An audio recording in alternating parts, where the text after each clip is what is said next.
Tapi anak orang kaya itu menolak permintaan maafnya. Langsung saja dia memerintahkan wanita itu untuk memecat suaminya. Membayangkan betapa sulitnya suaminya mendapatkan pekerjaan, wanita itu terpaksa memohon agar anak orang kaya itu tidak memecatnya.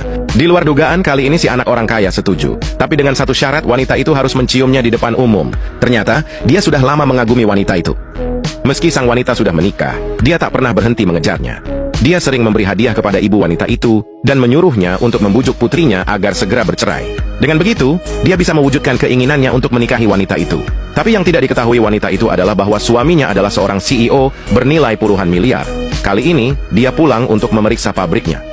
Pria itu tidak pernah mengungkapkan identitas aslinya. Setiap kali pulang, ibu mertuanya selalu merendahkannya. Bahkan kerabat lain di keluarga itu memandangnya sebelah mata. Mereka mengira dia hanya orang miskin. Setiap bertemu, mereka mengejeknya untuk bersenang-senang, mengolok-oloknya sebagai orang tak berguna, dan berkata bahwa dia tidak pantas untuk wanita itu. Pria itu marah setelah mendengar ini.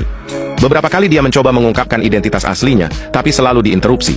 Bahkan hadiah bernilai jutaan yang dia siapkan sengaja dihancurkan oleh adik iparnya, yang berkata agar dia tidak membawa sampah ke rumah. Hingga akhirnya ayah wanita itu muncul, dan tanpa sadar menyadari bahwa anggur yang pecah itu sebenarnya kelas premium. Barulah dia tersadar bahwa menantunya bukan orang sembarangan. Dia bertanya dari mana pria itu mendapatkannya. Pria itu menjawab bahwa dia yang membelinya sendiri. Tapi sang istri tidak percaya bagaimana mungkin suaminya yang tidak punya uang bisa membeli anggur semahal itu. Maka, dia menyuruhnya jujur. Pria itu tak punya pilihan selain menjelaskan bahwa anggur itu hadiah dari seseorang. Begitu kata-katanya meluncur, seluruh keluarga kembali menertawakannya. Meski begitu, istrinya sama sekali tidak meremehkannya. Dia bahkan berusaha mencarikan pekerjaan untuk suaminya. Dia pikir, akan lebih baik jika mereka bekerja di pabrik yang sama, jadi bisa saling menjaga. Tapi dia tidak menyangka bahwa anak orang kaya itu tidak mau berhenti. Dia terus menyusahkan suaminya, bahkan sampai mengajukan permintaan tidak masuk akal seperti itu. Wanita itu langsung menolak mentah-mentah. Dia juga menyuruh suaminya segera pergi, sambil mengatakan bahwa dia juga akan mengundurkan diri dan segera menyerahkan surat resign. Mendengar ini, anak orang kaya itu panik. Bagaimanapun dia membujuk wanita itu untuk tetap bekerja, keputusannya sudah bulat.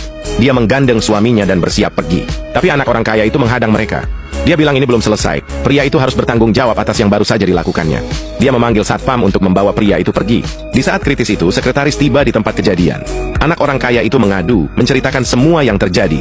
Tapi begitu sang sekretaris melihat pria tersebut, wajahnya langsung berubah pucat, dia langsung bersujud di hadapannya.